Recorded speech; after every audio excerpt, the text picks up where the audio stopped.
Hello and welcome to another episode of the Mark Moss Show, where we talk about the decentralized revolution. We talk about the way the world is changing right before our very eyes, swinging from a peak centralization and back to decentralization. We look at this each and every week, what I like to call the signpost. We know that we're getting closer to this climax. The pendulum is swinging back, and we know this because of the signposts that we see all around us. We look at them through the lens of of all three of politics, finance, and of course technology.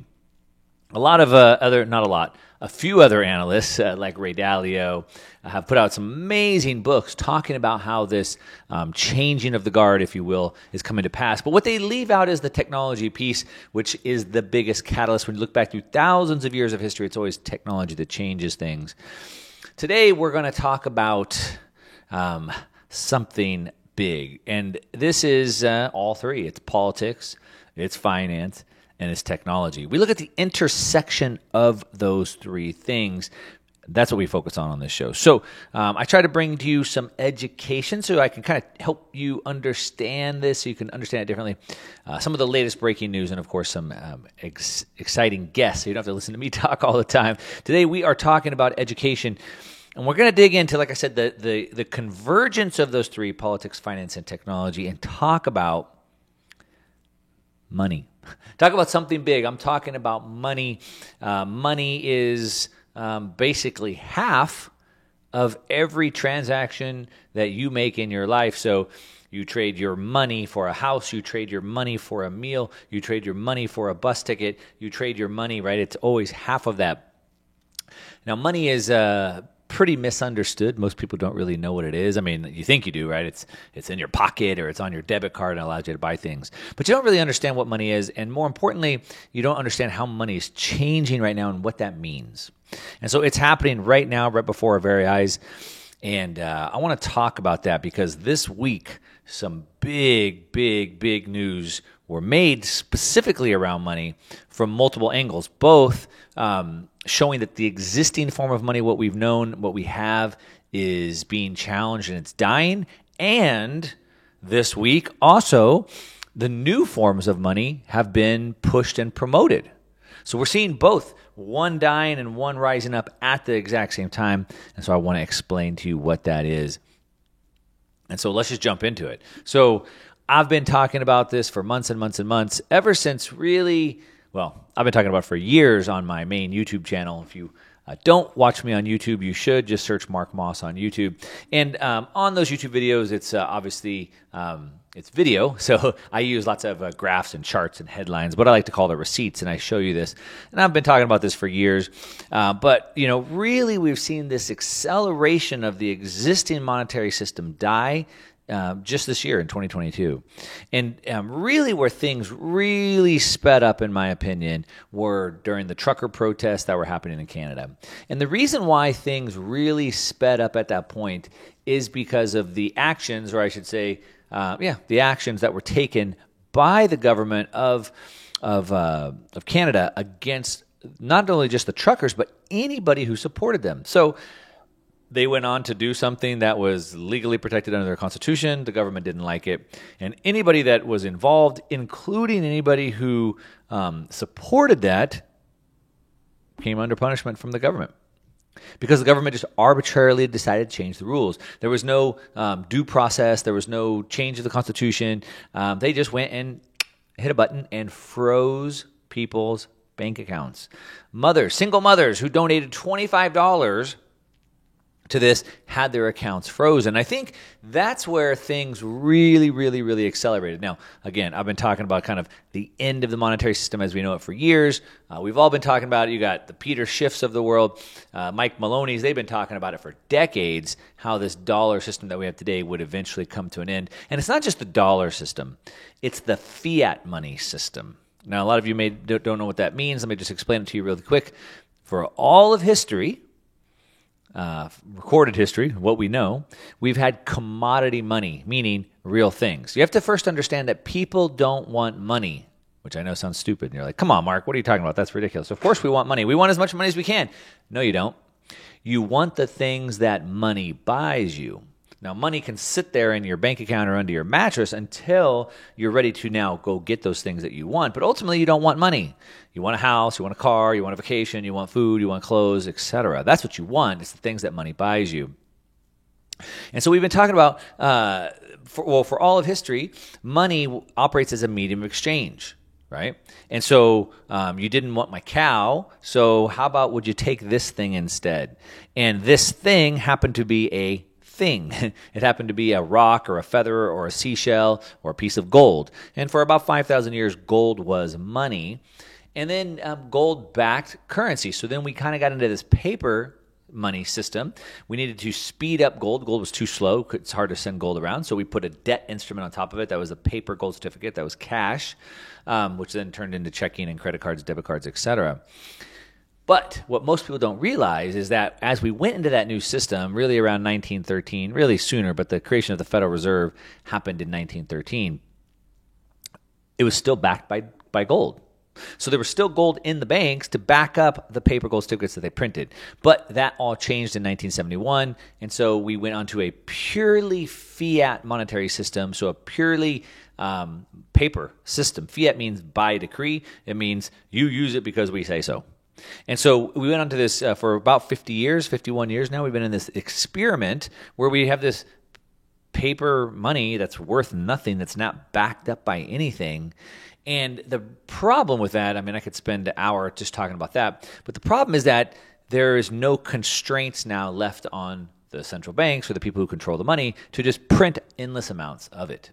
And the problem is you can't do that because remember, the money is worthless by itself. The money just represents the goods. So if you increase the money faster than you increase the supply of goods, surprise, surprise, you get inflation.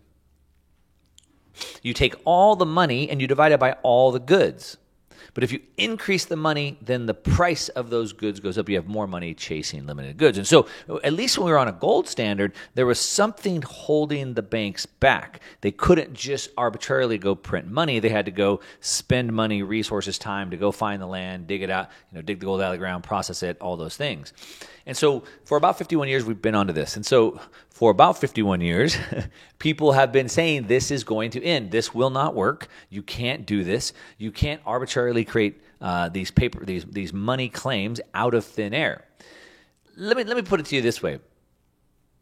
As long as there are a group of people who have to exchange their time for money, which means you and I, we're working, and there's another group of people who can print unlimited amounts of money, that will always lead to slavery. So you have to trade your labor, your time. They print it by pushing a button, and they can just steal your labor. You see how that works?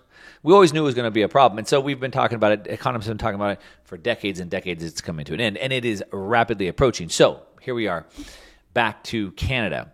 And Canada, again, was able to just arbitrarily change the rules. No due process of law. That's a different subject. We can talk about that politically. That's also signaling the end of a system. But financially, it signaled the end of a system because all of a sudden, we just were put on notice that the money in our bank account isn't actually our money. At any given time, for no reason at all, they could just automatically freeze that money. And I think that really put the world on notice. It did a couple other things. One, it showed their hand. It shows exactly where the central powers are going to take things. And two, it ruined trust. The Canadian trucker protest, how that was one of the big catalysts. Moving forward, what really happened after that, and this is the ultimate catalyst that has put the world onto a fast track to killing the existing monetary system that we have, and that is the outbreak of the Russia-Ukraine war. Now, not getting into the details of the war, what happened is there's three global superpowers. We got the United States, we got China, we got Russia. All three of those superpowers have nuclear weapons. And one of those three nations had their bank accounts frozen and seized. Yep. So, with a push of a button, the G7, the top 7 nations in the world, decided to just freeze their accounts, similar to what just happened in Canada. Now, in Canada, it happened to people. Right? Individuals. In the Russia situation, it happened to a global superpower with nuclear weapons. So if it can happen to individuals in Canada, it can certainly happen to me and you. If it can happen to Russia, it can happen to any other country. And every other country caught wind of that. Every other country realized that. And since then, every other country has been taking steps to protect themselves from that happening. Now, Russia wasn't just holding dollars. As a matter of fact, Russia has been de-dollarizing, getting rid of dollars for a long time. Russia held a bunch of currencies, but it didn't matter. It was in the existing financial system, which the U.S. government really has the main control over.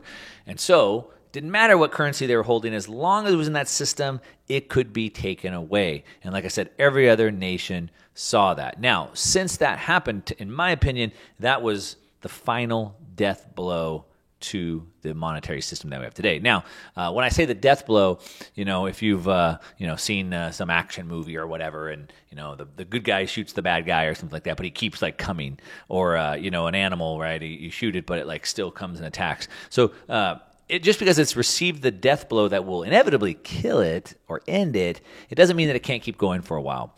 And so that's kind of what happened, right? I believe it was the death blow. The whole world realized what happened. Since then, we've seen other nations taking massive steps to de-dollarize and get itself out of the system, including China. Remember, 3 superpowers. Now, in a game of poker, a game of 3-card poker, my goal is to make sure the other 2 people don't team up against me. That's typically been the role of the United States government, which was to make sure China and Russia didn't team up against the U.S. But now, China and Russia have teamed up. Now, I'm going to talk about that more in a minute. But China has now realized that, shoot, if that can happen to Russia, it can happen to us. And so we better take steps to make sure that we don't get sanctioned the same way Russia did. Now, is that because they're expecting to do something that would cause them to be sanctioned? Or they just want to make sure they're not sanctioned? We don't really know. My guess is it's probably the first.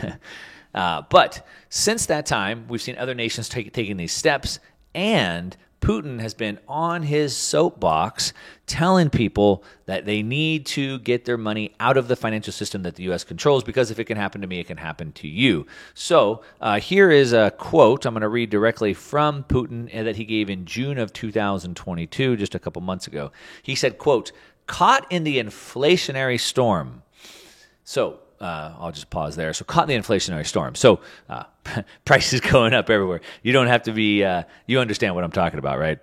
It's all over the news. Inflation. Prices are going up like crazy. So caught in this inflationary storm where prices are going up so fast, nobody can afford it, he says. Back to the quote.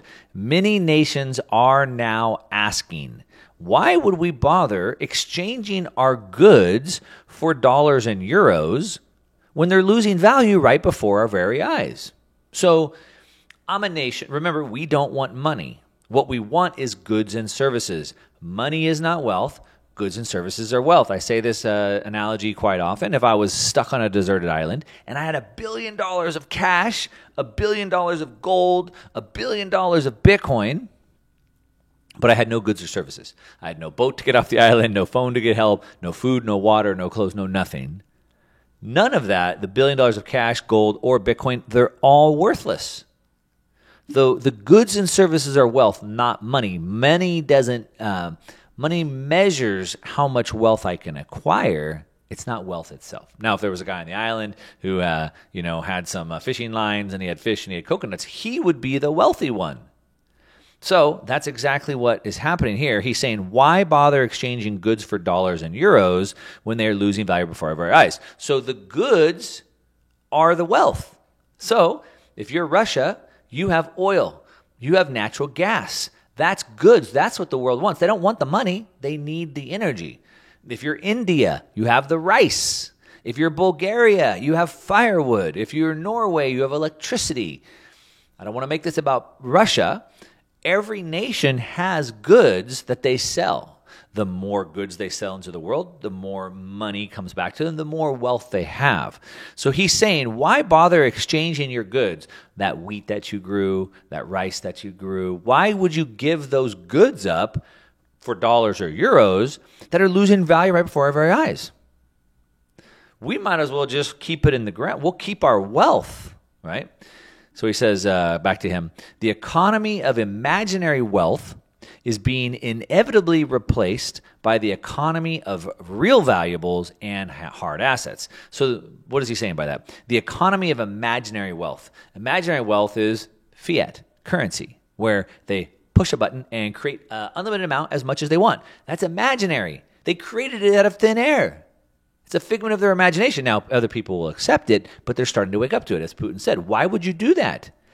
The economy of imaginary wealth is being inevitably replaced by what?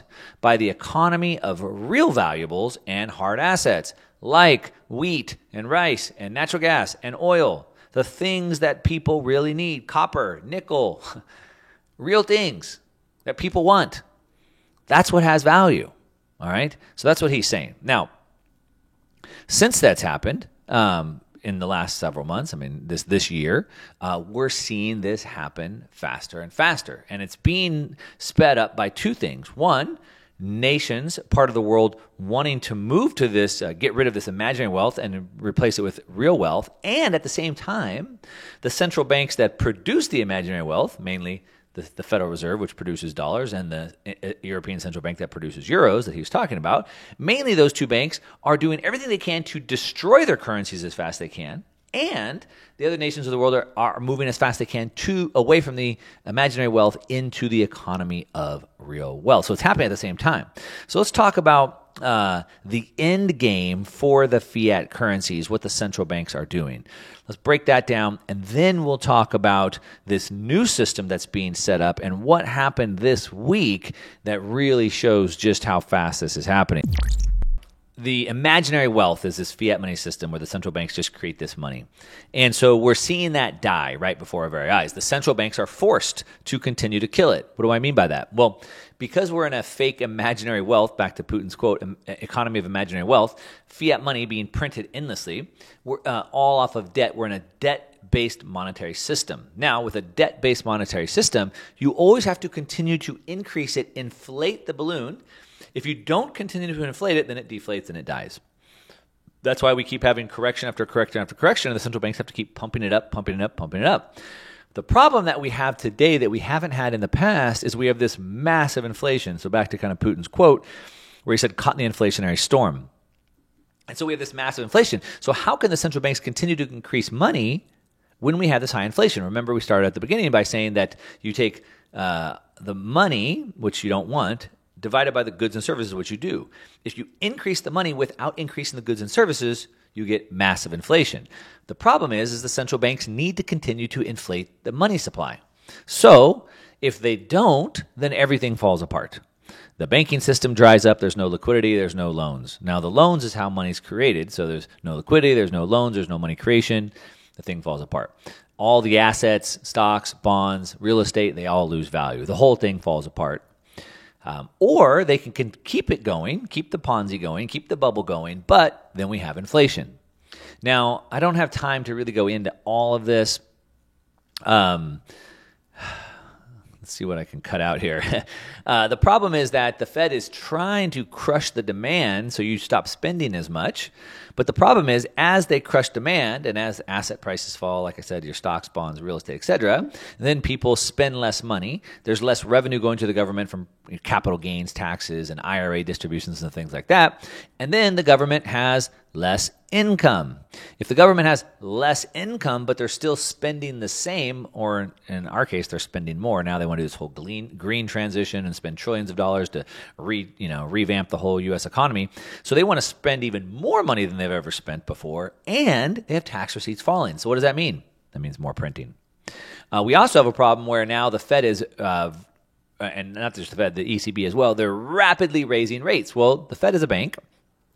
And so it receives interest on the money it's given out, and it pays expenses. So there's income and expenses, just like any other bank would have. The problem is that as the Federal Reserve raises rates, they have to pay out more interest than they were paying out before, and they have less income coming in. That's a problem. As a matter of fact, the Fed funds rate is on its way to 4%.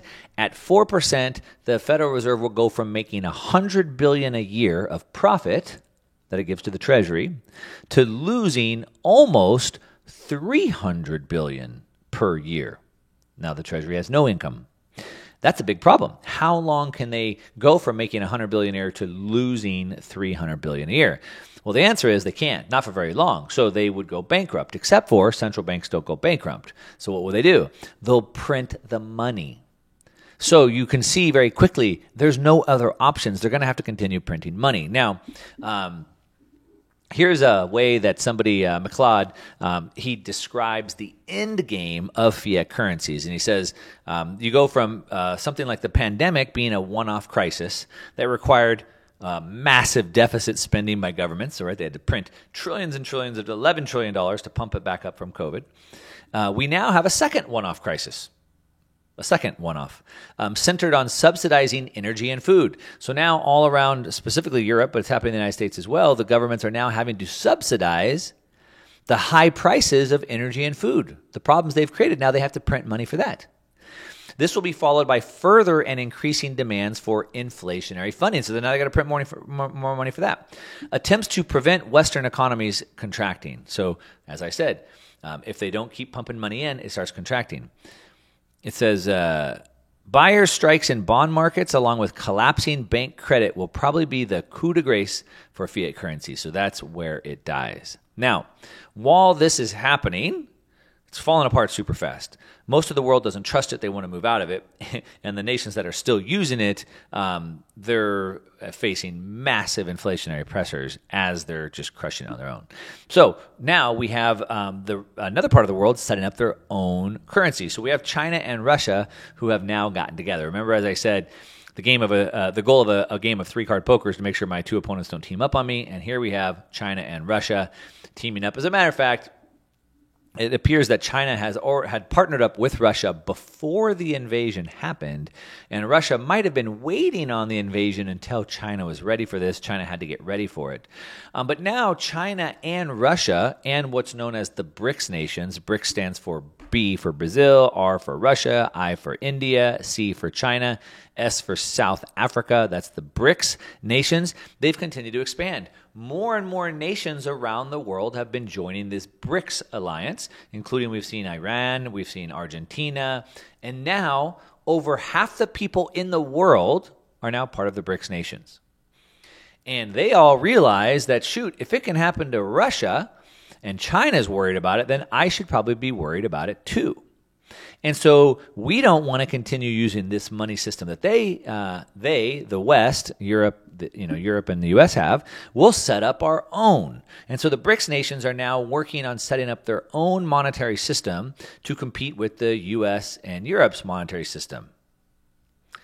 And it's happening very, very rapidly. As a matter of fact, they've announced that they want to have a asset-backed, potentially a gold or at least a commodities-backed currency, which I think the world would like. Back to Putin's claims, he said that the quote was, the economy of imaginary wealth is being replaced with the economy of real valuables. So they want to build a new economy, a new financial system built on real valuables to replace the one built on imaginary wealth. So their words. Like, we don't have to have a crystal ball. They're telling us what is happening. They're doing this actively. Now, this week, what happened? This week, President Xi from China left China for the first time in 2 years since pre-pandemic. He hasn't gone anywhere. He hasn't met with anybody. He doesn't care until now. So what happened this week that was so important that they actually got President Xi to leave China and travel halfway around the world? Well, it was the SCO Summit 2022. And President Xi wanted to go to this summit and meet with President Putin to discuss a new financial system. And per the message coming out of China, they said, quote, China is willing to work with Russia on, quote, core interests. China is willing to work with Russia on their core interests. What are those core interests? Well, the core interests are that China needs energy. They need real things, the economy of real things. China needs energy. China needs food. China needs those things. And Russia has those things. Russia needs a buyer. China needs a supplier. They both can't use the U.S. dollar because of sanctions. So what are their core interests? I need these things. You want to sell these things, but we need a new system to do it in because the old one doesn't work for us anymore. That is what their core interests are. Now, at the same time this is happening, we're seeing them break the backbone of the existing system that we have today. I'm going to talk about that and more in a minute. You're listening to The Mark Moss Show. We're talking about the decentralized revolution, talking about the way the existing financial system is dying right before our very eyes, and another one is being propped up and stood up right before our very eyes. I'm going to explain it all to you. It's going to be super clear, and I'm going to talk about something else that happened this week with a technology piece that's going to be a massive driver of change, and it's dangerous for you. So China and Russia, they're getting together, and the BRICS nations. So BRICS stands for Brazil, Russia, India, China, South Africa. But now a bunch of other nations have joined join the BRICS. Now they're half of the world population. Now, I said President Xi went to go meet with Vladimir Putin this week. First time he's left China in 2 years to work on what they called their core interests. Remember, China wants to buy things, they need to, and Russia wants to sell things. Those are mutual interests, and they both need to do them outside of the dollar system that they have. So the core interests they're talking about are facilitating this trade and setting up their own payment network. Now, something else happened, something big. Now, what we've seen is that as I was kind of explaining earlier, if you missed it, you can go back and check it on the podcast. But our monetary system for all of recorded history has been built off of commodities, real things. Mostly gold, 5,000 years of history over gold and silver, but also rocks or seashells or feathers or things like that, but actual real things. And it had been gold for 5,000 years. In 1971, we left the gold standard, and now we're just in this fiat currency model. This is an experiment. Never in the history of the world have we ran on a purely paper debt system. And I believe that history books will be written about this period in time, and they're going to go, what the heck were they thinking? Couldn't they have seen 5,000 years of history and know that wasn't going to work? I mean, we could have just thought through it and told them it wouldn't have worked. And I believe that's what history books will say. But we still have this gold system. And central banks around the world, sovereign nations all around the world, still hold massive amounts of gold. As a matter of fact, over the last 2 years, they've been buying more gold than they have in any time in history since 1971, when we got off the gold standard. So now these central banks, they're buying up gold. They realize, hey, this financial system, back to Putin's quote, the economy of imaginary wealth is being replaced by the economy of real values. The central banks see this. Hey, this fake fiat paper we have, it's being replaced by real things. We need to buy more gold. The problem is that your government doesn't want you to understand that. And so the price of gold is heavily manipulated. Now, I'm not going to dig into all that, but it's being manipulated by a couple of ways. One, it's being manipulated by the London Bullion Association. Every day, a couple guys get on the phone and set the price of gold. It's not found in a free market. They do it. All right. And what we're seeing is that now Russia and China, the BRICS nations, have proposed a new standard to compete with the LBMA. Now, I believe they're doing this. They said they're doing this. I believe they're doing it. Now, is it 100% guaranteed they're going to succeed? No, not necessarily, but they're doing it. And if they can break the back of gold, or I should say the grip of manipulation on the price of gold, we could see gold explode higher. And a lot of people also see this. As a matter of fact, I saw this article that says that the gold and silver has been leaving the exchanges, been leaving the COMEX and the LBMA as fast as it possibly can. As a matter of fact, in London, the silver inventories continue to plummet as metals exit the LBMA vaults. Where is all the gold and silver going? It's being sucked out of the system. Could it be that all of these nations are buying up as much, and maybe just Russia and China, are buying up as much gold and silver as they can, knowing that they're going to make this flip? And once they do, the ECB, Canada, which owns no gold, and the U.S. won't be able to get any because there won't be any for delivery. Could it be that? Now, while this is happening, the old system is dying under attack. There's a new system trying to be stood up. So what am I talking about here? So we saw this week, well, a few months ago, the White House, I shouldn't say the White House, President Biden signed an executive order on March 9th. An executive order means I'm the president, I'm the dictator, what I say matters. I'm going to demand this happens. And so they opened up an executive order to dig into the responsible development of digital assets. And he wanted all this research done, and they wanted to come back with this framework and things like that. And that's exactly what happened. And so we see this came back just this week.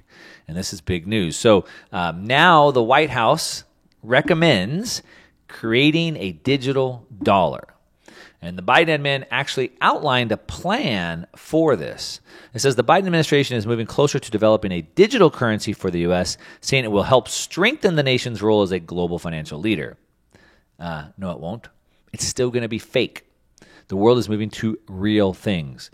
It released a framework outlining the regulation of digital assets, including cryptocurrency. For the past 6 months, since March 22, Executive Order 14067, quote, ensuring responsible development for digital assets. Like I said, the agencies have been working to develop this framework.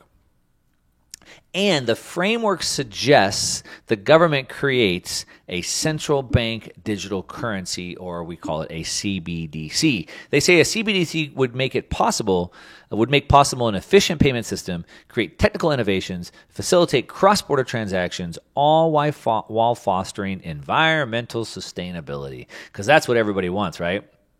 It says discussion of a digital dollar has led to unfounded charges that will lead to government control of digital assets.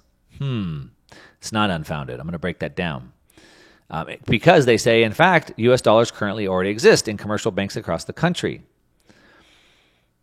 A hypothetical digital dollar would be regulated as the physical dollar is by the central bank and the full faith and backing of the central bank. So, yes, we use digital dollars. I don't really use any physical dollars anymore. I use my debit card. I use my credit card everywhere I go. I'm guessing you do as well. Well over 80% of all transactions done today are done digitally. But the CBD is different because it's programmable money. So right now, the government can freeze your bank accounts. We saw that in Canada. That's what I opened up the show with, right? We saw that in Canada. They froze the bank accounts. The government could freeze your bank account anytime they want. That's a danger. It's a problem. But a CBDC is something completely different. It's programmable. So I can program the money. Hey, nothing good happens after midnight, so your money is you can't spend money after midnight. You know what? Eating red meat is no good for you, so you're not allowed to spend money on red meat anymore. Anyone who doesn't agree with us, Republicans are dangerous. MAGA Republicans are dangerous. So anybody that's even associated with them, they can't spend money anymore. And you see, it's programmable. It's way different than anything that we have today. It's completely different. As a matter of fact, it will be the greatest, I'm going to put that down right here, the greatest tool for authoritarianism, surveillance that we've ever seen. This is the tool that all governments have wanted and want today. The reason why is because without the freedom of payments, there is no freedom.